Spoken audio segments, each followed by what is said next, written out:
Another Thursday, another Iron Studio piece. Yeah, Back to the Future. Check it out, part 3. This is Doc and Marty at the clock.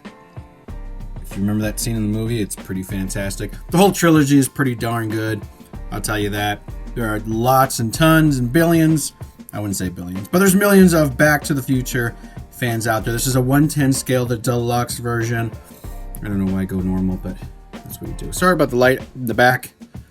But I'm going to open up this box. It's pretty big. Check out the box. And see what we get. Now, the important key to this statue would be the portraits, right? Everybody wants the portraits. Not everything else. Everything else can be crap, but the portraits have to be great. We'll see. Let's open. Okay, it's out of the box. Now, let's going to show you a couple things. I'm going to do a little close-up. So it comes in 4 pieces. This top piece here, the base, Doc and Marty. They're all put together. There's no magnetizations for the heads or the hands or anything like that. So, first things first, here is the base. Let's do the base real quick. Back to the Future. Okay, there it is, part 3. Very nice. So it gives you like a cinema. You know, if you're into like cinematic pieces or anything, and you want to put in your cinema room or whatever you want, these are really awesome. Right there. These are not numbered. They're limited. Once the pre-order is done with, that window is cut off. It's over with. And here's some really cool like gears and stuff. Yeah, it's got some cool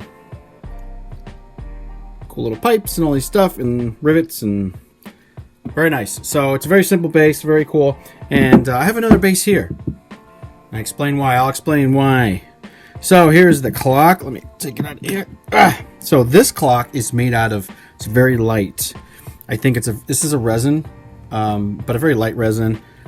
This almost feels like it's, I wouldn't say plastic.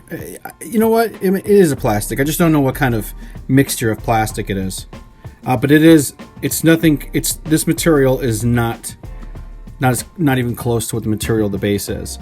But the base is pretty heavy and solid and sturdy, and this thing does stay sturdy. So it is great though. Sorry about that. The clock does not move. Don't mess with the hands. There's a reason for that clock. So, very nice. Paint job's good. Everything's good. And very lightweight. Not too lightweight, but lightweight. But it pegs into there and you're good to go. But, let me take it off again for you because this is why I got a second base. Because I opened up the first one and they put the little plaque on wrong. They put it on backwards. But stuff like this happens in production. But check that. That's number 1. I already opened up a second one. It's good. So I'm going to open up the other ones I got, which is a little bit of pain, but I don't want it to just sit here and all of a sudden I'm shipping it and then, hey, my Back to the Future thing is backwards. But Iron Studio is really good at replacements. Might take a little bit like every other company, but they do replace everything I've ever reported to them.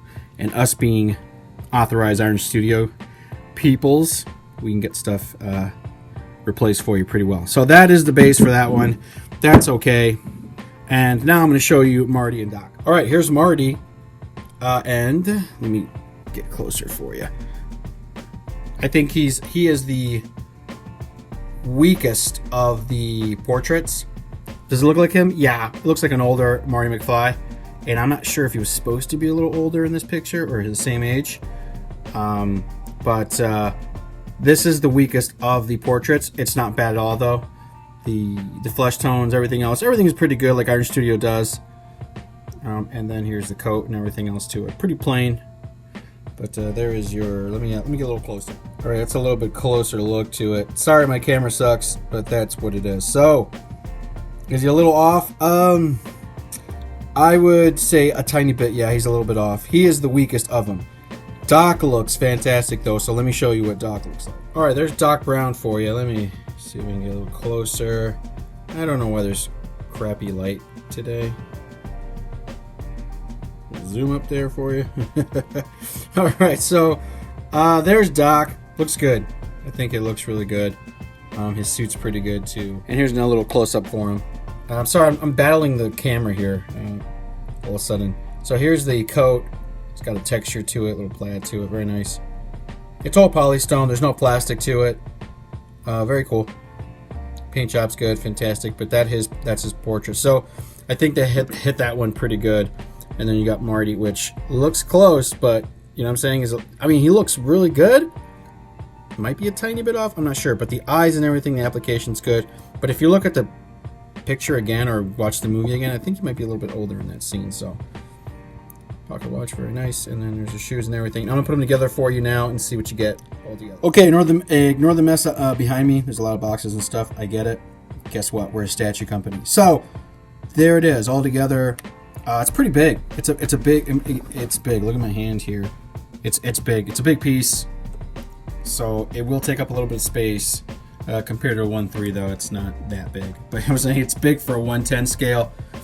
It looks great together. And you know what? I think Doc looks so much more that like I don't know. His presence is so much better there, and I think Marty's trying to hide his face a little bit. I just don't remember the scene too much. But you see, I got to fix that plaque right there. But anyways, that's it. That's the Back to the Future 3 clock scene. I think it's beautiful. We have a couple of these, of course. Just go to the website or the description if you want to buy it, or just talk to me. All right, guys, see ya.